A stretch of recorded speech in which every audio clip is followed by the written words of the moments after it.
Although Sean wishes it was him. Kaya, I think it's you. Would you be willing to do that or no?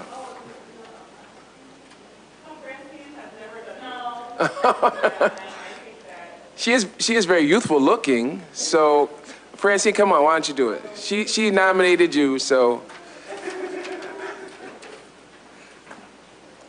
Oh, they're gonna do it together. All right, all right.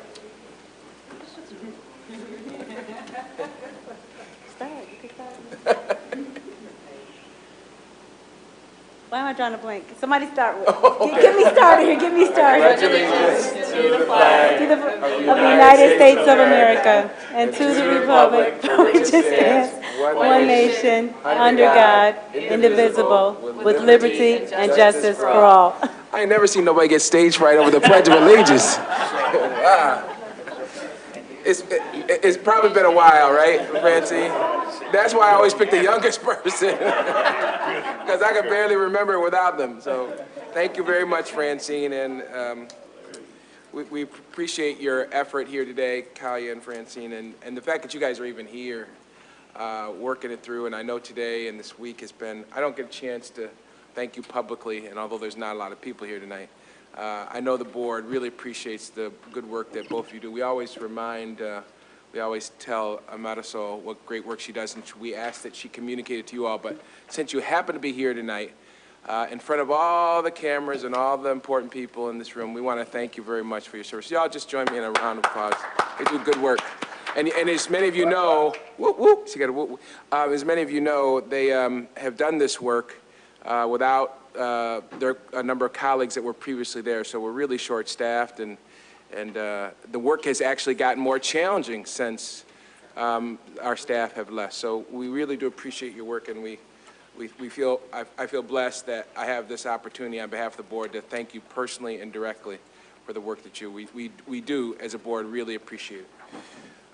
Next item on the agenda is, we have an act of reverence, and it's on everybody's mind, and I won't ask for a moment of silence because I know you all have given it a considerable thought over the last day or two or three or four as you've watched the newscast, probably even been affected. I know I'm not able to visit my mother this month as she is in an assisted living environment with elderly citizens, and so they've restricted all visitors. No one can visit, folks, and I would imagine a lot of people above and beyond the headlines know loved ones and folks throughout this country who are affected by this nasty viral strain that is going around our nation.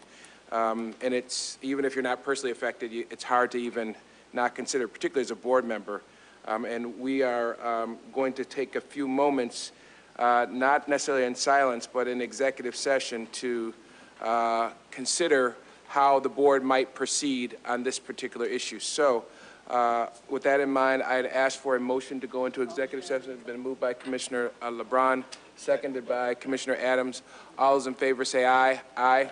Now, folks, what we're going to do is we're going to consider these issues with the support and guidance of our general counsel because there are some legal issues that will come up. We'll try to resolve these issues as best we can. The reason why we're doing this format is if the board decides to proceed in a particular way for future meetings, at least we can announce it today so that when we have those meetings that involve the budget and perhaps we had a pending hearing for school resource officers, so the community can know how we intend on conducting those meetings, which we cannot cancel. Certainly can't cancel our committee meetings, our board meetings. So if you'll give us some time, we'll come back here and then we'll conclude the rest of our business. Thank you.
says dogs can't get it.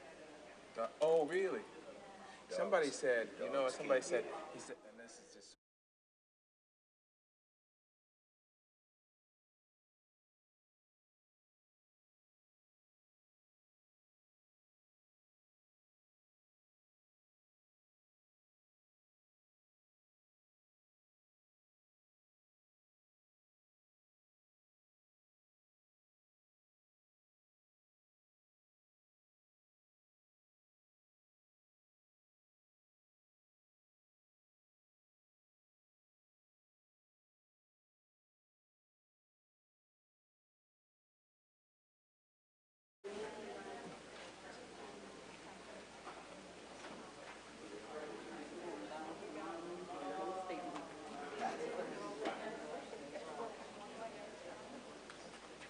So don't say I said nothing about me.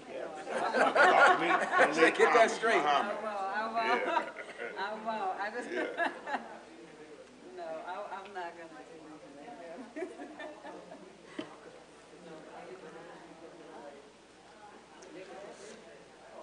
Okay.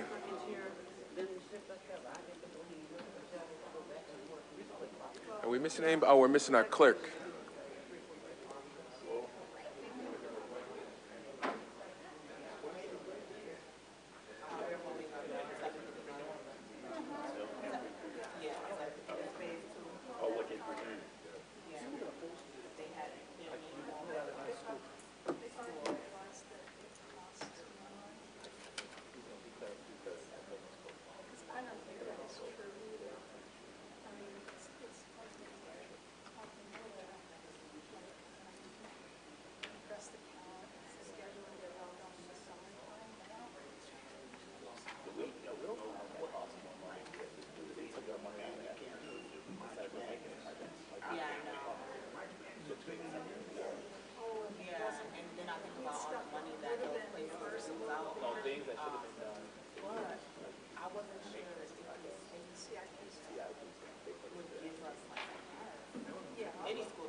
Oh yeah, they gotta put everything on pause.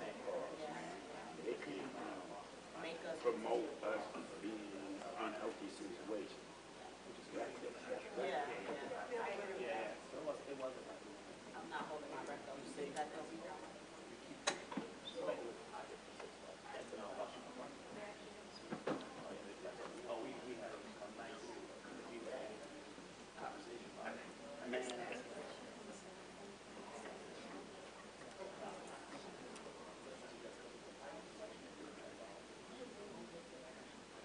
Okay.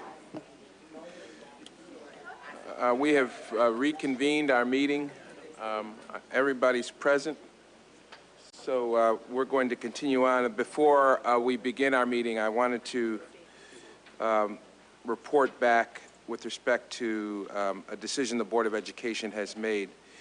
Following the recommendations of the Monroe County Health Department regarding the coronavirus, all Rochester City School District Board of Education meetings will be closed to the public until further notice. However, our work must and will continue. There is a budget that needs to be balanced, and student needs that must continually be monitored, whether they're in school or out of school. In an effort to ensure transparency as we continue our work, and to ensure that there are open communications on all board meetings, we will be streaming live via RCSD's website and YouTube pages to ensure that the public can stay informed with respect to what we are doing, but at the same time protect public health. Public comment will also be welcome via email at boardofeducation@rcsdk-12.org. Now, for the business at hand today. There are no minutes, so we can dispense with that portion of our agenda. There are no speakers, so we can dispense with that portion of our agenda. You like how this is going so far? There are no advisory reports, so we can dispense with that part of our agenda. Unless some board member has some pressing committee matter that they'd like to report on, and I don't see anybody rushing to the mic, we will dispense with that portion of our agenda. And then, Dr. Nelms, that leaves you with your report, and And we'll take budget questions after that. presentation. I'm sorry? Dr. Nelms has to do his budget presentation as well. Yep, okay. All right, yep, I have a very quick report, and then I will also do the budget presentation. And I know Commissioner LeBron had some questions, so I'll start with the report first, so I don't have to repeat the budget presentation. So can we play the video? I want to share a video that was recently done featuring our family and community engagement team. This is, it's called School Improvement Team or Parent Advisory Teams in different districts across the state. But Lorna Washington, as part of her increased role, has really taken an approach to create a community-driven, community-facing school. And we've spoken in the past about the countless number of partners that we have at the University of Rochester, as well as within our larger community. And this video does a good job, I think, of capturing the true essence of East and how our parents are authentically engaged in our school process. They are full voting members for all major decisions. They have the same voting power as an administrator or a teacher. And that's extremely important when making critical decisions from the operations, the academic, and the financial side of things. But what's really important here is that when we began at East, we had one parent on our parent group. We had one parent of a senior. And since then, Lorna has been able to engage the larger community. And I believe the last meeting I attended had nearly 40 parents who are actively engaged and community members actively engaged in making key decisions for the East students, community, and for staff. So this video kind of takes you into what's happening at East and the impact of the family and community engagement team. Thank you.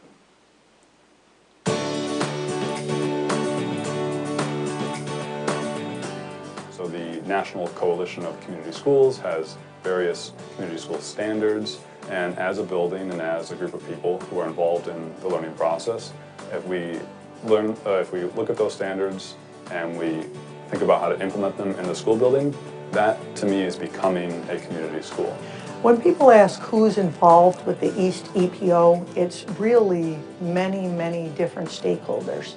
It's teachers, of course, and scholars, but it's our SSOs, it's our custodial staff, it's our kitchen staff, it's the University of Rochester, it's our community partners. Everybody is a stakeholder. I think if we want to live in a society that values youth of all ages and colors and statuses, then we need to do this whole thing differently. Not only do I care about my children, but I care about everybody else's children. So it's very important that the work be done not only for us, but for everyone else as well. The Rochester community suffers in horrible situations of poverty, and schools play a key role in improving that. So as East improves, so does the neighborhood.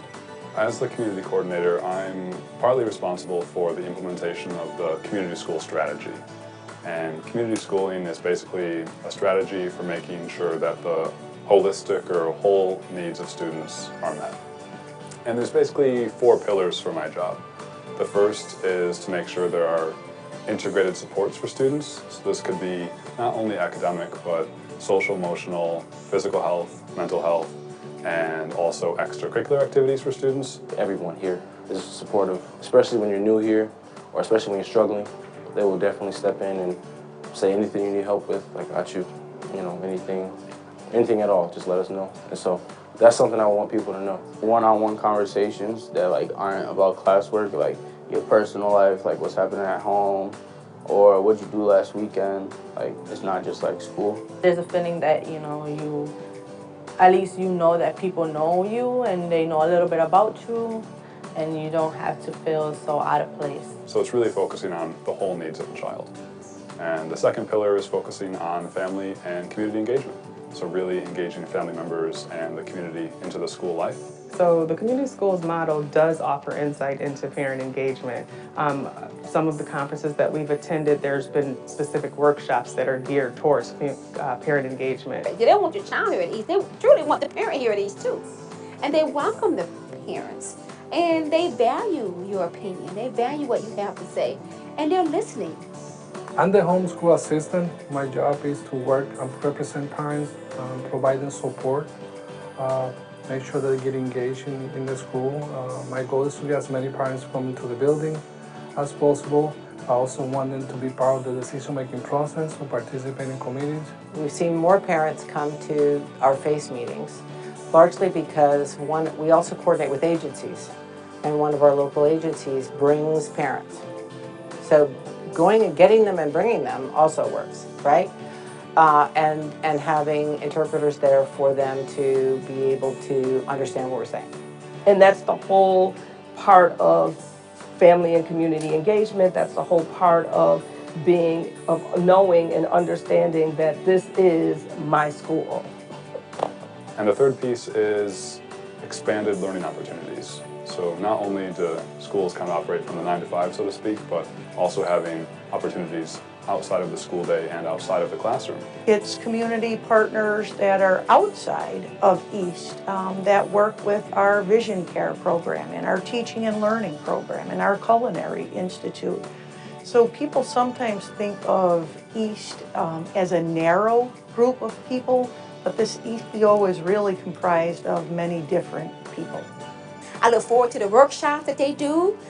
Like this time, they do a little Jeopardy. They talk about financial aid. They talk about credit, how to get out of debt. You know, they talk about those type of things, life. So who wouldn't want to come to a meeting where you're going to learn about how to do some different things and how to better your life? So it's not even about bettering your children. It's about how you better you.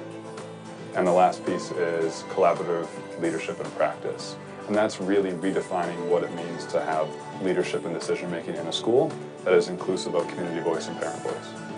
We've been much more purposeful and consistent about having parents on decision-making committees. So FACE is a decision-making committee, and Governance Council is a decision-making committee, and it has parents on it. And the East Research Committee makes decisions, and it has, so they're not just feedback, they're making decisions. A lot of the work is to figure out what your needs are to begin with. And that's trying to ask and include the voices of the people in the school community. So that includes parents, that includes students, that includes community members, and also staff and faculty. It's including everyone who's involved in the learning process. A lot of the partnerships are targeted so that we are specifically working only with those partners who are actually going to support us in the role of becoming a community school. It's the East experience. The experience that you get here at East is like none other. Right. I think a great question that people always ask is, when do you know you are a community school? And there's no organization, you don't get a certificate when you've become a community school that you can, drill a hole in a wall and put up the plaque that says East is a community school. So you become a community school when the community, the school community, generally both believes in and understands that process, and you actually enact some of the best principles and practices. So you definitely see that not only graduation rates are improving, but you also see the kids are beginning to really love being here. It's really becoming a community school. You really see people embracing one another. You see families coming together. We don't have as many issues with kids as far as restorative issues. So I think in all of those things, you just begin to see the school really begin to develop and really become that community school, that model that we always hoped, wanted, and needed it to be.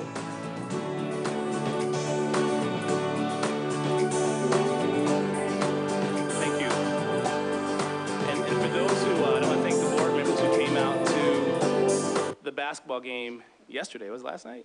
Last night. You really had a chance to see the community in action. If you looked in the crowd, you saw alumni from all over RCSD schools, former basketball legends I met that night. Playground legends were there, and of course, more than half the board was present. I want to thank those who were there physically, but also those that were there in spirit. And I want to congratulate our boys. We were supposed to play this Saturday in Buffalo for the intersectional game against Buffalo's top team.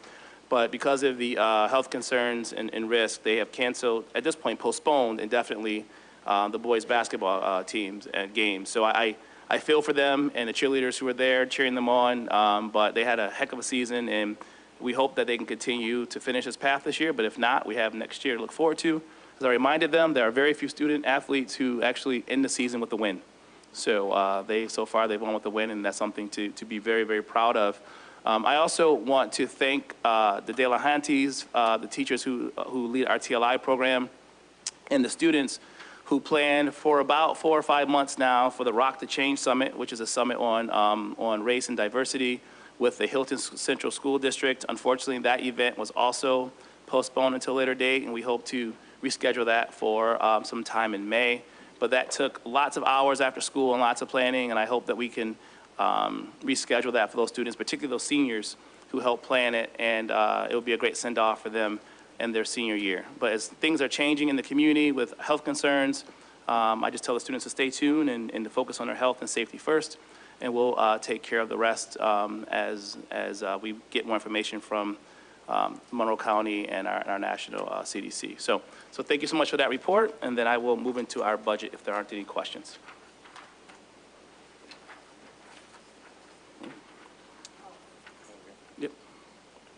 I just wanted to say one thing while we were still on the game.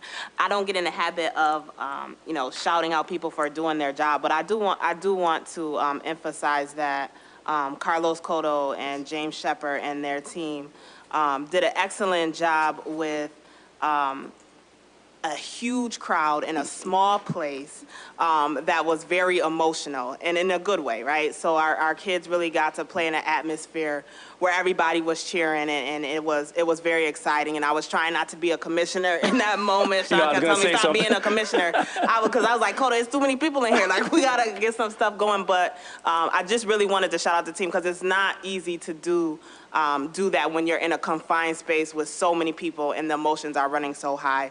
So I just wanted to say great work to them on manning the game. Yep, thank you. And I think, thanks, Commissioner Shepard. It's funny because she was texting me, and I said, stop texting me and being a commissioner. I don't watch the game.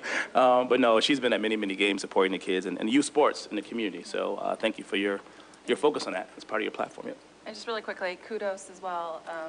The culture that you've developed there is pretty amazing. And just to see all the kids so proud of their school, it really is commendable. And that culture is contagious, so thank you. Thanks. And I, of course, want to add to the comments and add additional name to the names identified by Commissioner Shepard.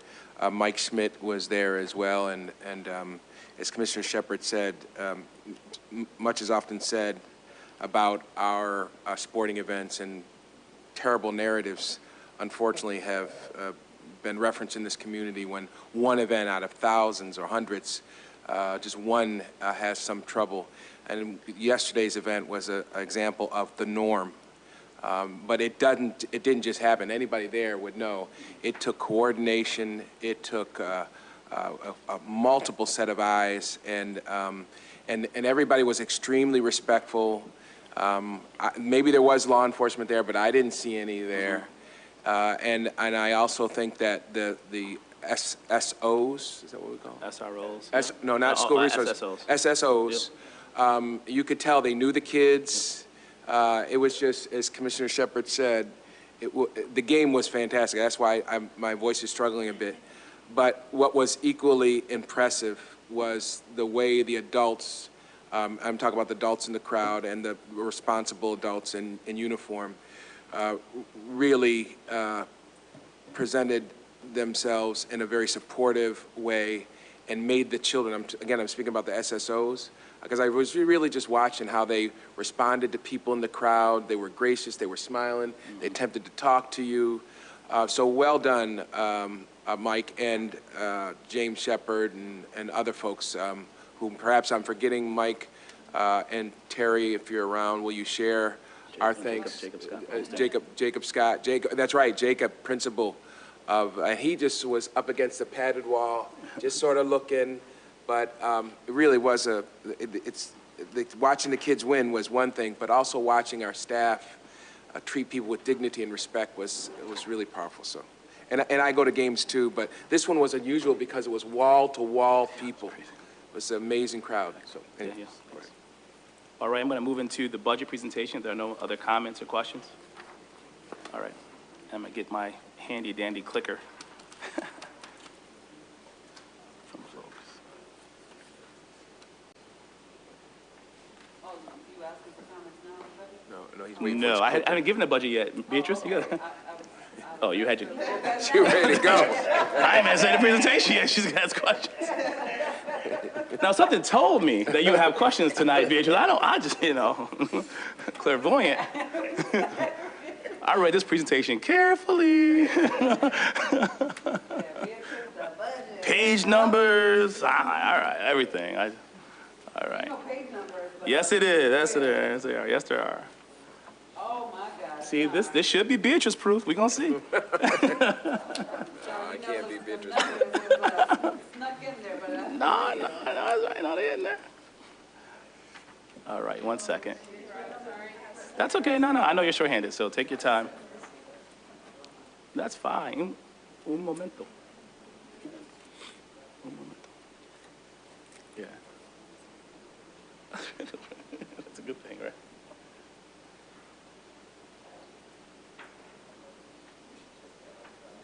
It was interesting, you talked about Jacob Scott. Like he, Jacob and his entire team were there, the athletic director and everyone. And Eric Robinson from our school at East, I shared something recently on social media, and I was talking to Carl Christoph earlier tonight. And sports in our community is across the state. You look at suburban, rural districts, they're consolidating sports programs. City schools are consolidating programs. And it's hard to even feel like a football team in some communities, to be honest with you. And so I know that across the state, the sections are looking at trying to make sports more engaging so that our students will use sports as a vehicle to balance the academic pressures and pressures of life. Eric Robinson, our athletic director, in his 4 years there, our first year we had Patrick Irving, who's now the athletic director in Gates. But in the last 4 years, Eric has managed to create or to expand up to 53 sports programs at East, with over a third of our students participating in at least one sport event. And so that takes a ton of credit. Eric is a East alum. He played sports there, then he came back, he was a counselor, and coached basketball and football and became athletic director. And it's people like Eric, we call him Big E, who really make a true difference in students and getting them to feel successful and to be prepared. And then there are community organizations like the U of R has a CHAMP program where they put kids through combine-type workouts where kids walk into games feeling spiritually and physically ready to perform. And I think it's made a huge difference in their confidence of self and their ability to represent not just East, but the larger Rochester community. That was a Rochester community night. That was not an East night. I mean, those students come from all over the community, from elementary schools, and their cousins play on the competing teams.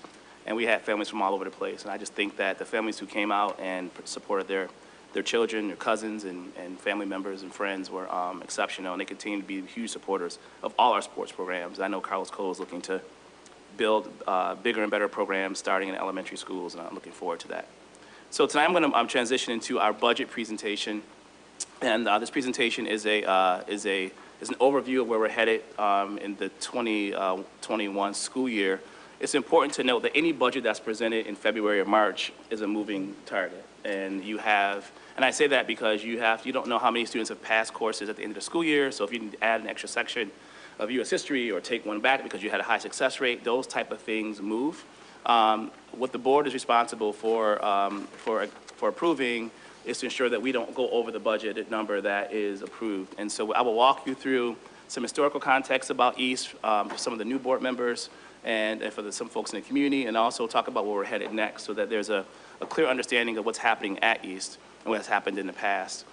So our East project contains many different academic and instructional initiatives, and here's a list of many of them, as well as family and community engagement, that last bullet there, which we just talked about, some of our sort of practice programs.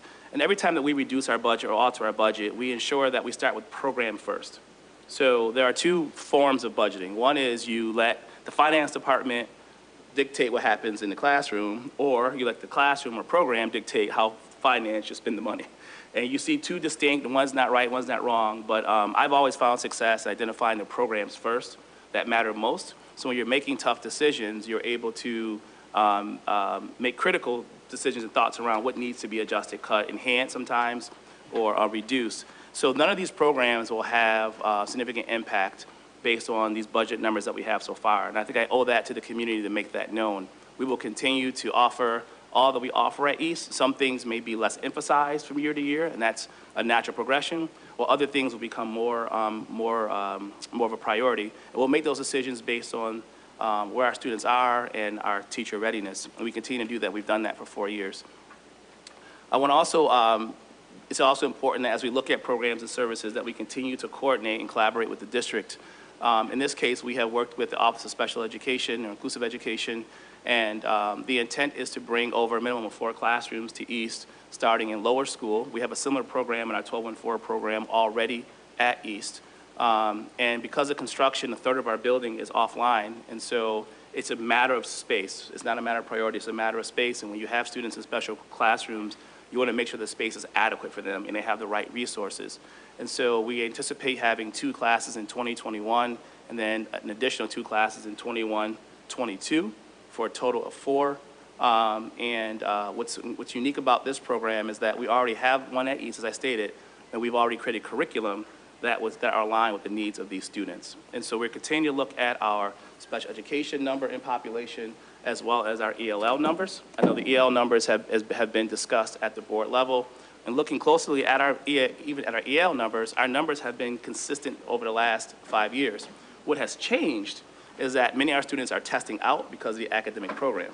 So the percentage of Ls or ever Ls remains the same, but you see that percentage fluctuates. So we are definitely working with the Office of Special Education to ensure that we support students from a district-based program, and that's been extremely important for us. Next is our historic savings, and I think this slide is extremely important for the board to understand. When you look at 2015-16, our first year at East, the second column there, which is the amended budget, is what we plan to spend yearly. We plan to spend yearly, and then when we have grants or other aid or through efficiencies, the third column actually represents what we actually have spent. And so the last column is the net difference, and you'll see that every year there's been a significant return to the district. And this past year in 2019-20, we decided to, with the support of the district, to make sure that money is provided up front. And I'll explain how that happened this year, so that it's not waiting till the end of the year to get the funds, as we were asked to do the first 3 or 4 years of the EPO.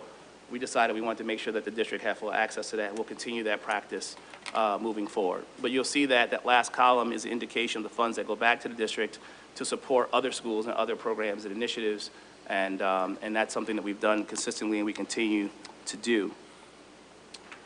So this slide here is just, again, the historic savings for this current year, just to, again, remind the community and the board where we are. July 1 of this year, we returned the initial $2.2 million, which represented about a 10% cut in our budget. We worked with the district to return another $1.2 million from the Title I and the Title III grant funds. And then we also looked at another $1 million in efficiencies by reducing contracts, as well as getting some additional support from the University of Rochester, because they started to provide their support in kind or picking up the cost on the university's end.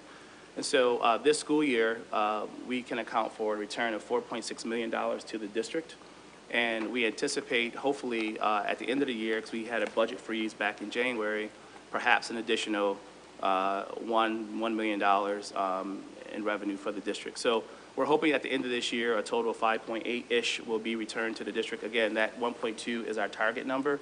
And I know that number is accurate because we compare it to what we are this year in the last 5 years. So we keep a year-to-year kind of tally and say where are we relative to where we were before. And then we're making some very thoughtful decisions around professional development, not offering certain things, again, budget freezes, and looking for grant opportunities instead of using our general fund. So I just want to remind, that's the 1920 give this year, and just want to make sure the board understands that that is an important give, and if you take that money and you convert it into FTEs, you can imagine how many FTEs that has saved the district over time. The 2020-21 East budget reductions are equally as important. So the 2019-20 budget, of course, I said was $22,209,000. That's actually less than it was in the 2015-16 school year, our first year of the EPO, if you look back at that previous slide. And that includes pay increases, that includes benefit increases, and so the difference in terms of absorbing all those pay increases and absorbing all those salary increases is that we've saved a ton of money for the district by trying to be fiscally prudent and responsible. The budget for the 2021 school year is also less than the first year.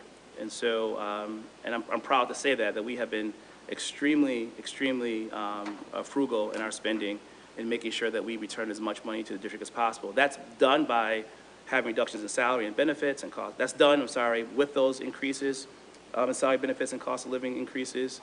It's done by closely monitoring the master schedule for the board. The master schedule is extremely important. I don't know what just happened there. The master schedule is extremely important because it dictates how many teachers you need for the students in the classroom. And so we started our master scheduling process in December of the previous years. After the first semester, we have an idea how many students actually pass their courses and how many will need to take additional courses in the summer and then hopefully in September. It's a predictive analysis type of process, but the master schedule is the key to understanding how much funding should be associated with schools and classrooms and teacher salaries. We look at our contractual obligations. I've shared with the board countless times that the contracts we've had at East have decreased and been streamlined as we build capacity and knowledge within our teaching ranks and administrative ranks. Our academic success is important. More kids that pass, less kids go to summer school, less kids need to be in school 5 and 6 years, so you save money. And then there's a lot of fiscal accountability. We have a weekly meeting with our admin team, checking in with our fiscal accountability to make sure that what we're spending is actually having an impact on students. And then for the extra stuff, we try to find community grants and or funder submissions to get some of the things that we can afford within our budget. In addition to that, we are looking at reducing 7 staff members in the upcoming school year, 6 teachers and 1 administrator. And so what you'll see on the bottom is what our 2015-16 first year to the anticipated budget for next year and what that total savings is. So that's a 5-year look at that first year compared to the 5th year of our, maybe the 6th year of our budget. So it's a lot of information there, but I want to make sure that the community and the board has an accurate context of what the budget reductions are. The next slide are our anticipated special aid. In other words, these are grant funds. So if you take the anticipated budget, and we anticipate having grant funds like Title I funds and other funds in the amount of about $1 million or so there, which we'll use to support professional learning and curriculum development. And so we anticipate receiving that, but in the event that we don't, it's built into our budget so that we can still provide those services. If and when the grants come, that becomes fund balance that will be made available to East and or the district. This is how I've always budgeted in the 3 districts that I've worked in. When I did the budget for Greece Central, this kept us in good fiscal space, and I think that this is something that it's a good practice, and it's something that's recommended by the national, folks who work on budget for districts. And then last but certainly not least, I think that we continue to undervalue and underestimate the in-kind support as well as return investment. As you know, we have built a robust curriculum at East, grades 6 through 12. We have created models for restorative practice, as well as administrative leadership models, and our family and community engagement, which we just shared. All of those practices and learnings are available to the district. We have other districts that we work with currently who are coming in, getting information and learning and adjusting within their schools. I've been in conversation with Terry and his team, open conversations, and we're looking to do more collaborative work over these next few years to ensure that what you've all paid for, curriculum development, training, has an opportunity to be present in other schools. And that is the budget overview. Any questions? Why don't we just start down here and work our way down? And let's be flexible about, if somebody has a question and maybe there's an overlap, feel free to sort of interrupt and say, my question relates to what was just asked. But if not, we'll just work our way from left to right. Commissioner Shepard? So on page 3, I just wanted to know what, if any, initiatives will be significantly impacted. And I do want to know of these initiatives that are already listed, in what ways are they going to be impacted? And if the answer is too long, I guess I can set up a meeting, but if you guys can put it in writing, that will also work too. So either way, whichever one will be the easiest. Thanks. Okay. Yeah. Yeah, because I do want to know what we're advocating for when we're talking about monies for the district as a whole and for East. All right. I would say, thank you, and we'll get that in writing to you. But I think the most significant of these that will be impacted will probably be the professional learning. So, and with that I mean, we limited this past year how many professional learning opportunities we provided for teachers. Our first 3 years, we had 10 mandatory days of professional learning. This past year, we cut that to 7.5 days. 5 days guaranteed, and next 2.5 are kind of our flex if we can offer those as needed. And I've asked the team to see if we can maximize the collaborative planning time opportunities to prevent paying extra after school if we can. It's not ideal, but I also recognize that, you know, we're in a tight financial situation. If we have to pause on some things for a year and pick it back up the following year, professional learning might be one of those areas we can save some additional money in the 2020-21 school year, and then restart some of that critical work in the 21-22 year. So we're looking at it kind of as a 2-year bridge. I know that, you know, the next upcoming year is going to be critical. I don't anticipate every year we'll be in the situation we are now. So if we need to push some things off, that's one of the things that we are thinking about that has an impact on our finances and the finances of the district. But I will give you a longer, more written, but I want to make that known. Okay. Cool, thanks. And then page 4, I feel like I'm in grade school doing like math word problems here. But just for clarification, so the best way I guess I would describe it is that you already have an existing special class at East. Correct. So that's one class. And you're supposed to get 2 additional classes for this upcoming school year. And then 2 more after, up to 2 or more after that. So there'll be 4 new classes in addition to the 1 current class. So it's missing a word. Okay, because then it said that you would have ideally 4 classrooms, but ideally it will be 5 classrooms. Yeah, correct. I just want to make sure. No, I was focused on the additional classes coming in as in that slide. But I can see the confusion, yeah. All right, no problem. Just wanted to make sure.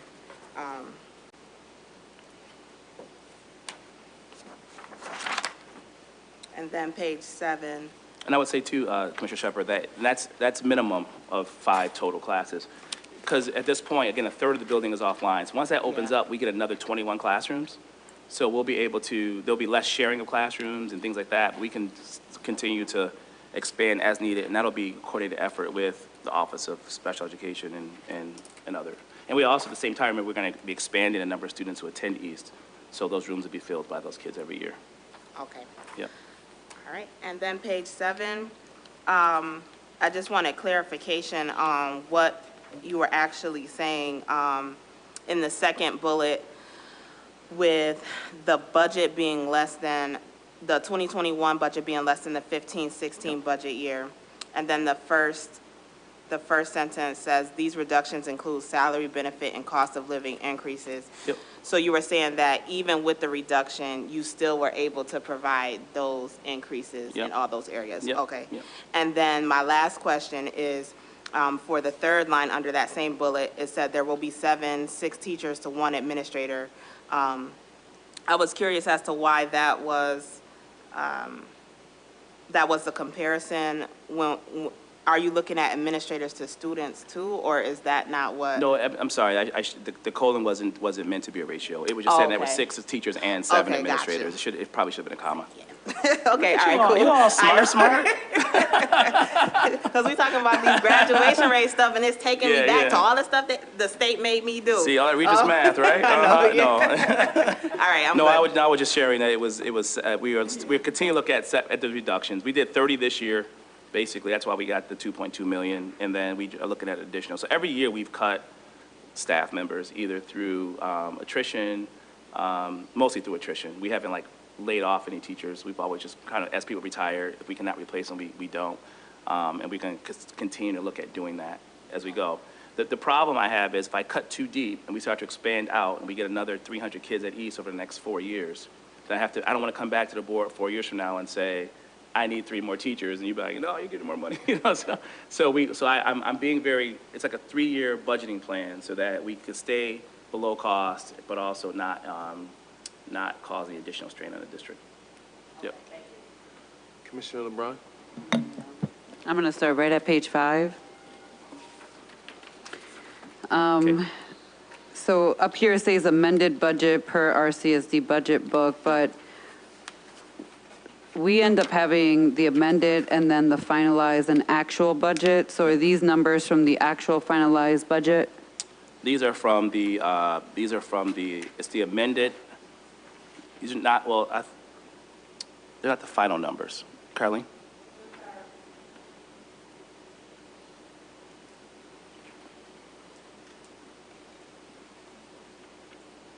As you take a look at your year-over-year budget document, so what we have done was actually pulled the numbers from the previous year. As in this year, when you receive your budget book, it'll show you the amended budget amount for 1920. So that amended amount is coming right out of the budget book. But is that the actual amount that was ended up spent by the end of the year? That is the amended budget amount. It's not the actual expenditures. It's the amended budget amount. Okay. And I would be happy to show you, I could give you an example of that. If Well, we have a meeting tomorrow if you Yeah. want to bring it, Yeah. and I'll talk with our CFO to pull up the actuals, just so Absolutely. for comparison. It'll become clear once you take a look at the book. Yeah, well, I see here that it says actual expenditures right next to it, and it's significantly less because there's money returned back to the district. But I've stated this before, so from my lens, in the non-for-profit world, an organization is given $22 million and only uses 16 or 17 million, they're not going to be given another 22 with an increase the following year if they only spent almost close to 17. And what you've said in the past here was that this was how our previous superintendent wanted it to be done so that the money was coming at the end of the year. But given the situation that we're in financially, it looks like your 2018, 2019, you ended up landing at 18,915,000. Why this budget would not be closer to that? A couple of reasons for that, I would say, is that, so this is why this year we gave the funding up front to avoid that carrying up to the end. The first 3 years, remember, we had the CSSG and the PSSG grants, and those were total between $3.5 to $5 million. And so what we did with that is instead of spending on a general fund, we netted zero, if you will. So we got $5 million, we spent $5 million less, and it was zero. The way in which the finance department budgeted, the way they did their budgeting is they would take the bottom number and then put the $5 million on top without taking it out. They would put it as a revenue, but not as an expenditure to net it out. So, Right, but I just want to, you're talking about our finance department people? Yes. Well, I don't want to talk about them because we're in a situation right now. No, I'm not, that's not a critical statement. I'm just saying that. I want to make it as a critical Right. statement that right now I don't want to do any of their past practices moving forward. And so I would tell you that I completely agree. And we are working with Bob and Carlene's working closely to make sure that what we present to you is as close to actual that we anticipate as possible. And I don't anticipate any more years we would have returns of $4 million because that's going to be out of the budget. And we're not anticipating any additional grants beyond title grants unless something comes out special from the state, like the 1003 grant just came out a few months ago. But I don't anticipate, and I said this at the beginning of this year, if you recall, I said, this is like the last year of the return, if you will. Like, I don't think we can possibly do that. We're cutting as close to the bones as possible, like Terry is doing and like other districts have to do. So I don't anticipate those type of savings moving forward, Beatrice, to be honest with you. Okay, and then, so the directive from our superintendent to all of the departments, including the Board of Education, is a 7% reduction. Does your budget proposal that you're coming in with reflect a 7% reduction overall? We weren't given. No, we did a 10% this year, and we have an additional cuts for the current year. So the way in which Terry chooses to have his cuts is completely up to him. The way we've done it is we've cut every single year in excess of 10% of our budget. Yeah, but it goes back to you guys returning funding. I guess my direct answer is what Terry is doing for the district is his form of budgeting, and what I'm doing for East is my form of budgeting. So I can only say that what we've done this year was over 10%. So you're saying you guys cut 10% of the 22 million, but are still coming in at 20 million? Is that what you're saying, that that's 10%? I'm saying that in the 1920 school year, our budget is 22.2 million. When we gave back the 2.2 million, that's 10% of that. So that was minus that 22.2 million. But Sean, I've had this conversation around the date that 2.2 million was returned, and you put it here, it was 7/1/2019.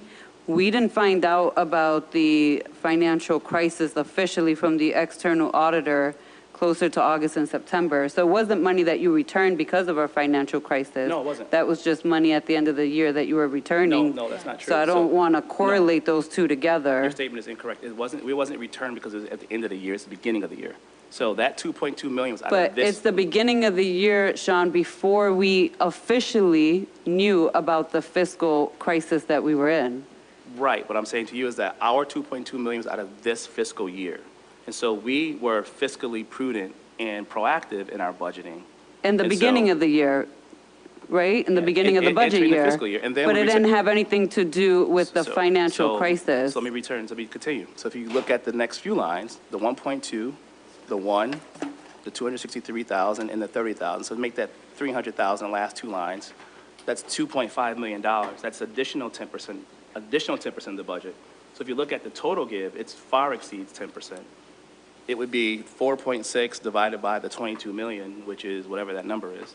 So the 1.2 in grants you guys returned, and the 1 million in the salary methodology adjustments, and 263 reductions for the U of R Yeah, we contracts. cut that in half, just about. So that happened after the Yes. external auditor made the proclamation that we were in a Yes. fiscal. That's what I was saying before. I'm like, there's two different phases of our cuts. The first is 2.2, was a permanent cut in our budget.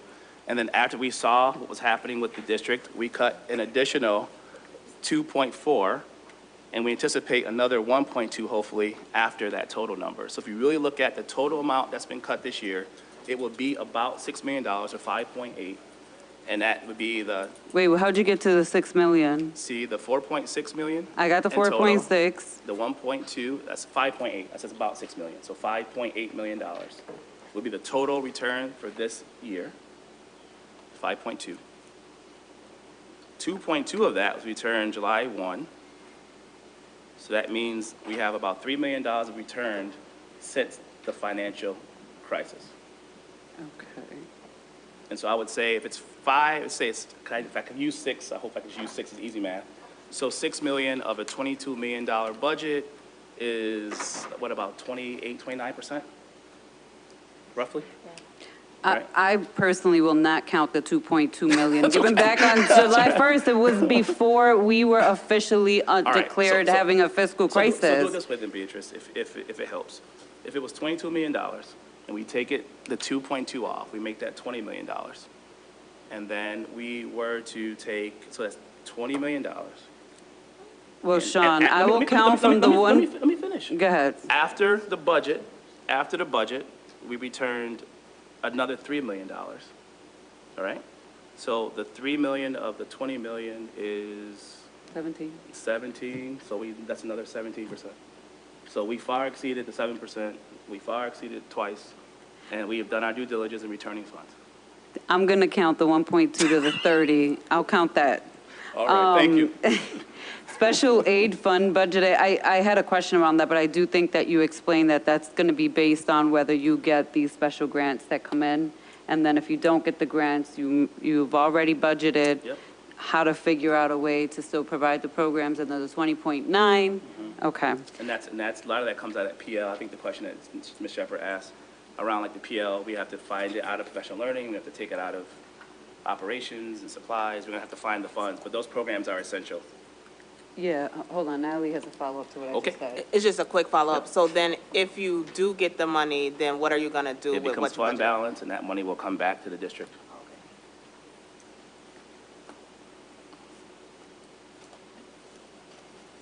And we've already worked with the finance department around that plan. Yeah, she's coming to finance. No, you're right. We talked to David and those guys about that, anticipating that number. That's all I have for right now, Sean. Yeah, that's all I have for right now. Thanks. Commissioner Adams? I don't have any questions at this point. Commissioner Malloy? Just two questions. Just on page 7, with the 7 proposed reductions. Yep. So the 6 teachers and the 1 administrator. Can you tell me what percentage is that of your staff? I can get that exact answer. I'll return it to you. I'll get it in writing. Thank you. For both the Yep. percentage of teachers versus the percentage of Yep. administrators? Yep. And then it was my understanding that, well, can you tell me you said there were 30 reductions for this school year, the mid-year reductions that took place? Yep. Equivalent. So if you look up that slide there, Commissioner Malloy. Okay. $2.2 million. If you look at the average cost of a teacher being about $70,000 of benefits, that's a number. That's how they budget here on So when you average. said 30 reductions, did that include just teachers or the administrators as well? So Or we just look total? at the way we budget. We all budget in education is you could either take your total budget and convert it to a FTE cost, and then when you return that, you know what that is. Some people use it as fund balance, some people use it as actual staffing, and so you have to have it equivalent to something. And so what we do is we might have a 0.4 health teacher, a 1.2 PE teacher, and then as your school performs better, you don't need those positions, so you consolidate them. You take the total cost of what those teachers would be, and you put that into your fund balance, and we've just been returning that every time. So as our students have performed better, and our graduation rates have more than double, we have less reliance on remediation and teachers teaching kids their 5th and 6th year. Okay. Yeah. And then I guess I am probably incorrect on this, but I thought there was an increase of an administrator, or an administrator was added in the 2019-2020 year? No, Somewhere? No. Okay. not to my knowledge. No, we didn't add one. Okay. And then just the final question, do you anticipate that we will still have funds to return for the 2021 school year? That's our goal every year. Okay. Yep, our goal is I hope that some of that will come through, again, efficiencies around professional learning and such. Some of that will come through grant funds that will become available that will replace expenditures within the budget. And I mean, those are the 2 major sources of income. And then if we have teachers who retire this year, we will take a close look at if we can wait a year to replace them. So what I hear Terry saying in his budget is that the next year would be hopefully the last of very difficult years with budgeting. And so anything that we can delay for a year, we're going to look at doing that. And hopefully we can do our part in continuing to provide adequate savings to the district and being thoughtful. So an example of that might be if a teacher went out and we think we can cover it by giving the teacher maybe a 2% increase in their salary instead of hiring a full staff member for a year, we might do that, and then we will replace that position the following year. It's a game of, it's a big puzzle. You have to know your staff. We're asking some staff members have indicated we're retiring this year or next year. We're looking at, again, what can we consolidate to give kids more support, and then we'll make those decisions. But our goal is always to return funds, and everywhere I've worked and done their budget, if it was in Henrietta or Greece, our goal is always to return money to the district. Thank you. Yep. Commissioner Powell? Thank you. In this current year, you have a 6th grade? Yes. Is your plan to have a 6th grade next year? Yep. Yes. Because hadn't there been some talk about going back to a 7-12 model, or is that with our next contract? I would say that that's not our language. I think that there is some conversations happening about which configuration makes most sense for the district. I know that Terry has talked about using the lower school, upper school model that we use at East as well. It could be that their lower school model might be 7-8 instead of 6-8. I'm not certain. I don't want to speak for Terry in terms of what his plans are. But your plan is? Our plan is to continue with 6th grade and to continue to recruit within our community, because we believe that until we have a district-wide or universal curriculum, we need the extra time in middle school to get the kids prepared getting up to 9th grade. I think it's important to note that our recruitment efforts have proven to be somewhat successful. And again, I give that a lot of credit to Lorna and the plans and the team, the collaboration with Connected Communities and 33 other schools. When we first arrived at East, less than 5% of our students lived within the catchment area, and we're now up to 34% of our students. So it's, I think parents are making a choice with their feet, and they're choosing to attend a neighborhood school while also getting the community school resources. So to date, I think sixth grade has proven effective for us as a model for getting parents to feel secure in getting their kids in school at one transition and then moving through high school. And I look forward to partnering with Terry and his team to learn from that, to see if we can consider that in other places. And even if it's a 7-12, like what did we do to get parents to choose a neighborhood school is a conversation we need to study and we need to research and share so we can help parents make thoughtful choices. If I can I just interrupt for a moment? You know, there has been conversation about this. I'm sure that's why you raised it. The challenge has been we didn't know whether the East EPO was going to be renewed or not. And I've said to Dr. Nelms repeatedly, after that decision was made by the board, then I think there should be some conversation about, because personally, and I don't think this will surprise Dr. Nelms, but I see good reason to take 6 out, particularly if, and it hasn't gone anywhere, so I don't know why anybody would be holding their breath to have it happen, particularly if we were going to do the number 33 school thing. But that thing has been, even though there's a board directive for it to happen, it has not happened. And with all due respect to everybody else, it's not because Dr. Nelms didn't want it to happen. Had that happened, I think there might be a different conversation. But now that the board has made the decision to renew the EPO, I had said to Dr. Nelms, and we've had meetings at 33 school where this subject has come up, and now is the next logical step in completing that conversation. And again, what troubles me is the board issued a directive on that score probably 2 years ago, and nothing has happened. So I think there's more to come, but I could see why Dr. Nelms would be like, hey, listen, we're going to go for what we have, because there just never was that follow-up. And now there's a new principal over there. She's running full steam ahead, and I don't blame her for that. She's doing what's best for her students. So I think the more delay that has been, the more difficult it's been. But I have said to Dr. Nelms that that's the next conversation that has to come before this board. What is going to happen with this? Because what he has there is an unnatural fit with respect to what's going on with the rest of the district. But the competing challenge for him is he wants to make sure, the University of Rochester wants to make sure that they have a feeder pattern, at least something that they control. So they're starting at 6 and they're working their way up. So that's the challenge, but we really have to finalize that understanding one way or another.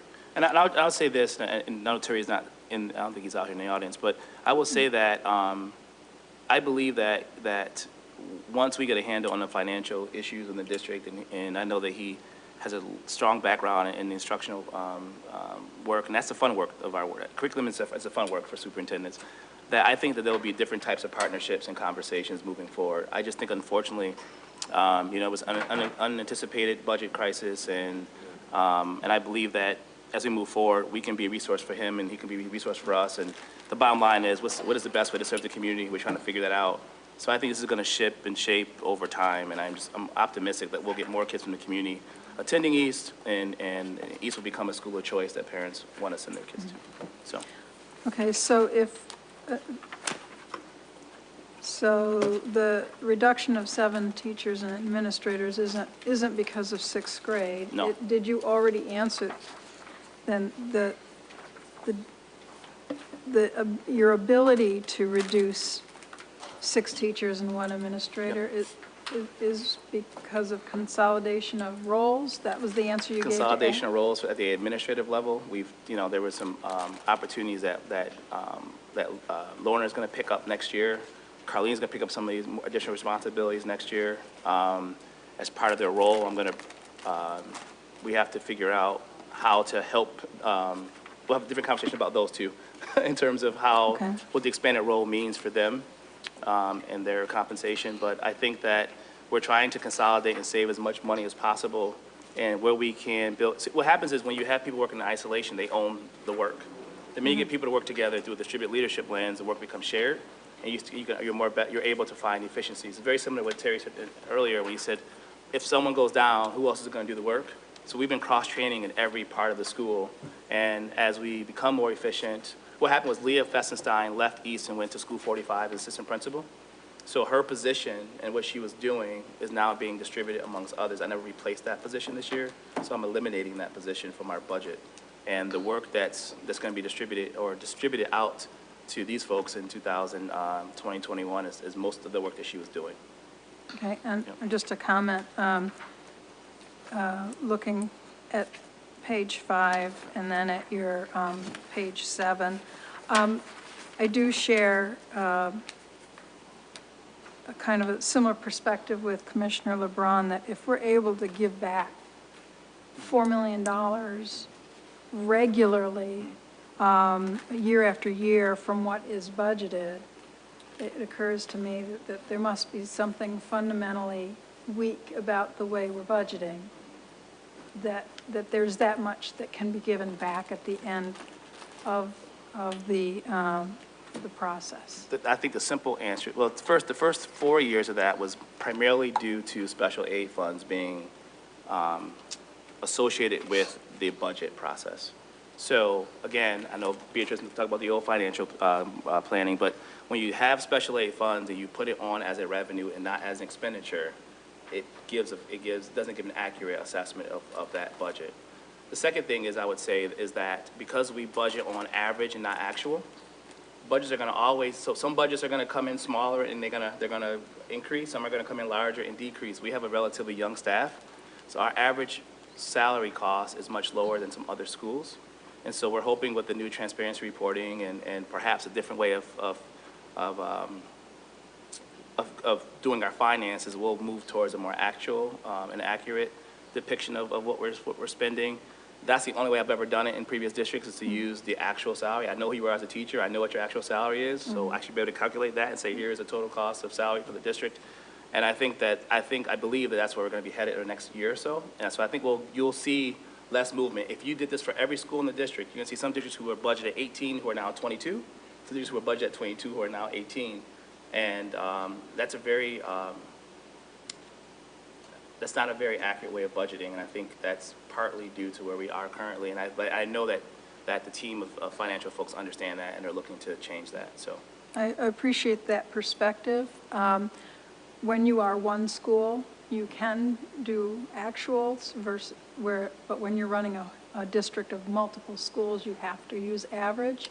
I did it in Greece as a budget, and we had 17 schools. But the specific to the fact that East opened its doors with new staff, I can see how the first year, 2 years, the budget would be overstated because you based it on average salaries. But I would think now that the staff assignments would be pretty close to stable at this point, that we should be able to predict personnel costs much more carefully now than in the beginning. And as a direct result of that, I would think we should be able to design a tighter budget. Yep. And I think that's why, and thank you for that. I totally agree with you. And that's why our budget this year is below $21 million.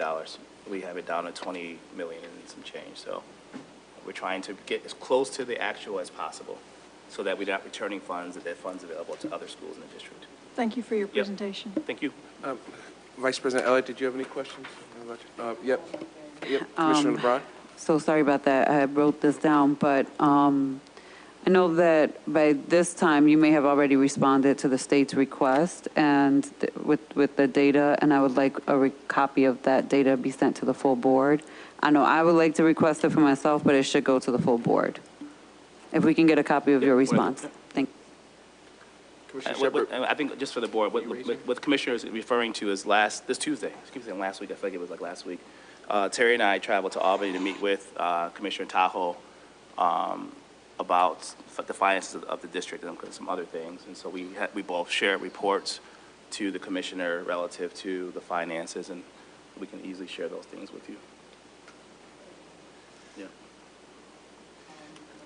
Wants the question?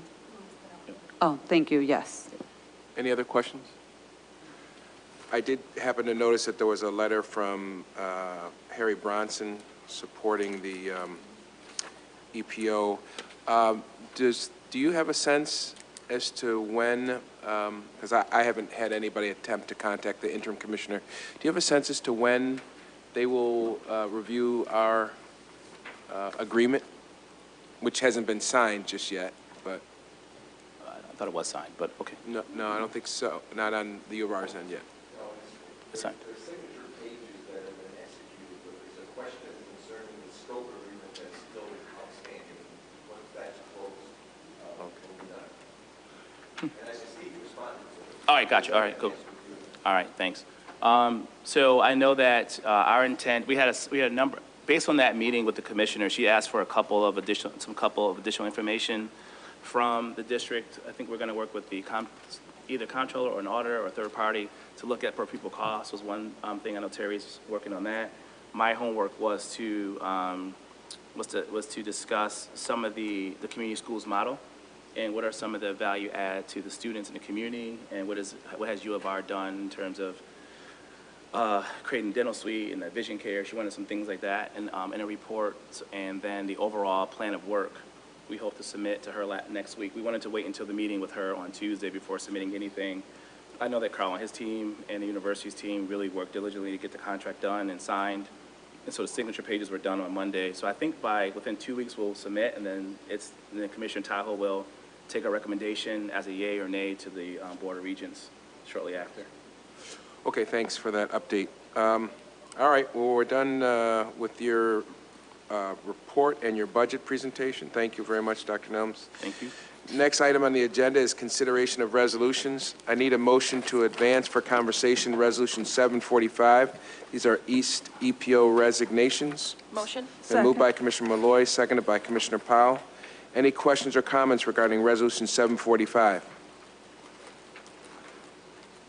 There being no questions or comments, all those in favor of Resolution 745 say aye. Aye. Any opposition? Seems like the ayes have it. I next need a motion to discuss Resolution 750. Motion? Been moved by Commissioner Malloy. Is there a second? Second. Seconded by Commissioner Powell. Any questions or comments regarding Resolution 750, which is for the authorization to enter into an agreement with the Center for Youth Services? Yes. Yes, Commissioner LeBron. So just as a follow-up, I did see the attachment on Tuesday with the explanation as to why the resolution came in this way. And I did want to just share that I asked the superintendent, and so I just want you guys to be aware that I did ask the superintendent based on your, I'm trying to find the cover letter, hold on. Sorry, you guys. The justification. I asked the superintendent to also explore what that actually would mean if this was absorbed under the district, if it would be absorbed under our budget, and if there would be an impact from our current contract with the Center for Youth and the services that are provided to other schools. So I just want you guys to be aware that I asked him to look into that. So no questions, I'll be voting yes on it and supporting it today, but I do want to understand if there would be an impact, a ripple effect across the district over it. So thank you, LeBron, for that. The intent of absorbing it is not for the district to absorb the cost. It's just to absorb, so it's one contract. And so that was the intent. It's not for the district to absorb the cost of it. Just I want to make sure everyone knows that. Yeah, that was one of my questions, so thank you for that. But also, if it's one contract, would we be billing to the two districts, so under RCSD and East? All of ours still go through the district. We don't have, we still funnel our money through legal, through payroll, and it all goes to the same space. I'll follow up with Terry and the CFO. Okay. Yes and no. I know that it's still under here, but you have a budget that's specifically to you guys, even though it's in the district. Okay. Yeah. Commissioner Shepard. I just wanted to clarify that at this point, I am not supporting any confirming orders, and I know this came through as a resolution, so I just wanted to state that I will be supporting this tonight because of the justification that was provided around why it's coming. But I am not supporting confirming orders, but I will support this. Thank you. Any other questions or comments? All those in favor of Resolution 750 say aye. Aye. Any opposition? The ayes have it. Next, I need a motion to discuss Resolution 751. Motion. Been moved by Commissioner Malloy. Is there a second? Need a second? Thank you, Commissioner LeBron. Any questions or comments regarding Resolution 751? Yeah, I do have a question. Yes, Vice President Elliott. On page 11 where it says, because I think this is the first time I've really seen this, or in the last paragraph, they're resolved at the President of the Board of Education, by the President as opposed to the Superintendent. Carl, Mr. Kristoff?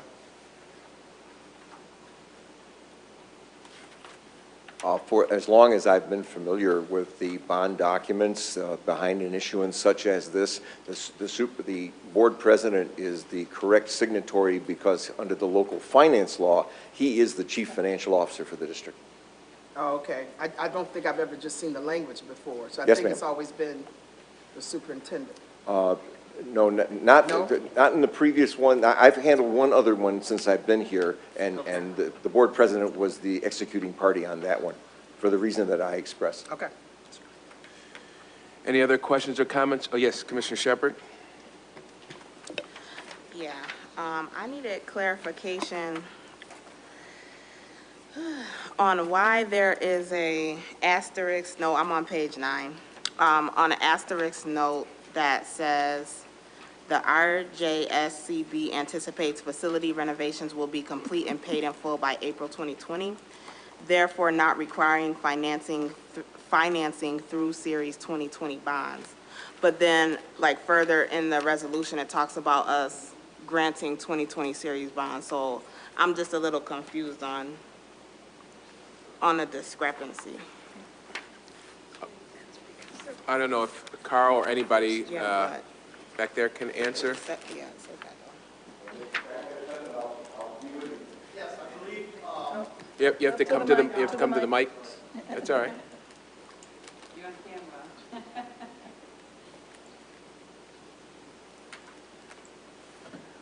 Yes, Commissioners. I believe Bond Counsel suggested that we put that language in because the bond proceeds have to be expended within 3 years of borrowing, and our project will be done way before 2025.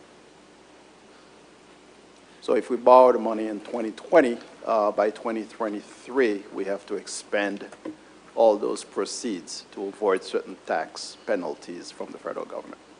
Those are tax-free bonds. Can I test that for understanding? Yes. Commissioner Powell, go ahead. So all 13 of the schools listed here were part of the Phase 2 legislation. Are the ones with asterisks already completed? Yes. So that's really the reason why we're not That's requesting bonding for those schools That is this correct. time? Yes. We just wanted the resolution to accurately reflect the history.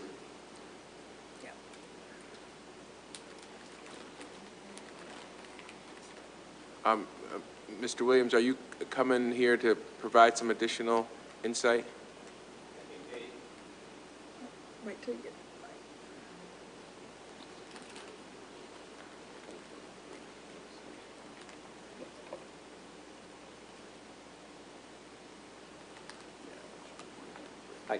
There's a typo, and we'll get it clarified, corrected. It should read that it should be paid in full by April 2023, therefore not requiring financing through the Series 2020 bonds. So that's Mr. Williams, what page are you on? page 9. But is it also true that they're paid as of 2020? These are? No. Okay, so No. some of these are This, like in cycle right now as we speak. yes, this is for, the last tranche is 2020. And as Pepin said, there's a 3-year window, so it has to be paid within fully expended in a 3-year period, which should be 2023. So, Commissioner Shepard, do you want to make that motion? Yeah, I'll make the motion to amend the language to reflect paid in full by April 2023 on page 9. That motion has been made by Commissioner Shepard, seconded by Vice President Elliott. Any questions or comments regarding that motion? Just that motion. We're not passing the resolution just yet. There being no questions or comments, all those in favor of the amendment proposed by Commissioner Shepard to Resolution 751, say aye. Aye. Aye. Any opposition? The ayes have it. Now, any further questions or comments on Resolution 751?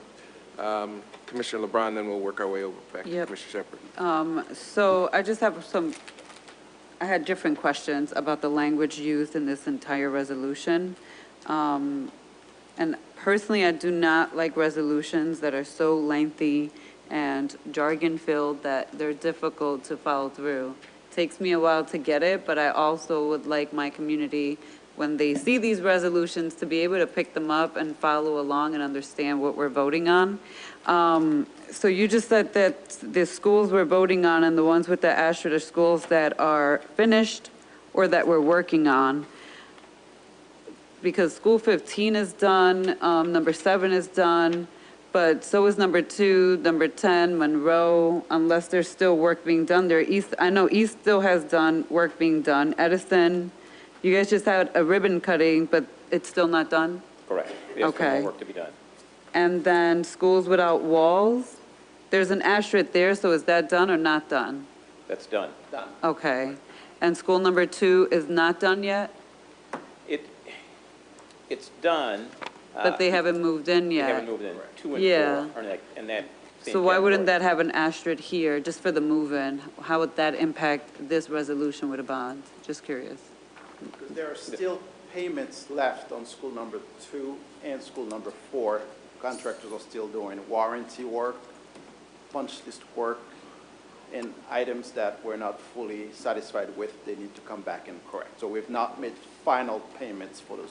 So the ones with the asterisk has had final payments and they're done? Right. That's what that means, so they're off the roster. So in summary, can you, on record, just explain a little bit about what specifically this resolution is for, if you don't mind? A summary. It gives the authorization for the last tranche, $55 million, which would, the bulk of which would pay for renovations at schools, well, 10 and 54 are the two that really are in sort of full swing in renovation, as well as East and Edison. And then for 54, is that also, when it says land acquisition, is that the parking lot for school 54? Well, not so much the parking lot, it's more so the green space and the playground. And there is the parking lot also. Where's that parking lot? The parking lot will be on Chase, well, that's on Chase Street. There's a parking lot on Chase Street as well as a larger parking lot, which is to the east of the site itself, right in the building, on the building, I should say. And this is, and that's the only land acquisition? Because I was also wondering why that wasn't clear specifically in the resolution. I just personally Right. don't like it to be so generic that we're voting on a project to say that we're purchasing land or acquiring land and not be very specific as to where that land is and what school it may or may not be attached to. Well, there are two that we're looking at or considering, which is School 4 and School 54. And the reason why the land acquisition is, for lack of a better term, vague, is because we're still in negotiations with the owners. I know, but it's like, I don't want to be voting yes, and then I'm not sure exactly what piece of land we're voting yes to. Well, we can always do it in an executive session, and we could lay out these specific parcels that we're talking about. Yeah, can we do that, actually? Yeah, I mean, I know, Carl, thinking back to past conversations, anything relating to negotiations, you really wouldn't, it would be appropriate to discuss those things in executive session, so we certainly can do that. Okay. We have to do executive session. Is Kalia still here? Yeah, we have to do executive session on the student suspensions anyway, so. Yeah, I would just feel more comfortable knowing what you guys are in negotiations with. I don't want you to put it out there because you don't want to give a competitor an edge to the other. So I appreciate it if you guys would just stay and we could just put this resolution on hold. Yep. Go we into will- executive. We will take a motion to go into executive session. So moved. No, not just yet, not just yet. Thank you. Thank you. But we are very close, we are very close, where there are two resolutions that we have to go into executive session on. But let me just finish the balance of the calendar. We have no unfinished business, no new business, oh, I'm sorry. I did have another question 752 for is long-term 751. suspensions. It's not really. I'm sorry, go ahead. I did have a follow-up question. Yeah. Do you want me to just wait and On 751? Yeah. Well, if you feel like it can be answered now and not in executive session, you think you could? Let's just wait. Okay, all right, we'll wait. 752 is long-term suspensions. No unfinished business, no new business, I don't think.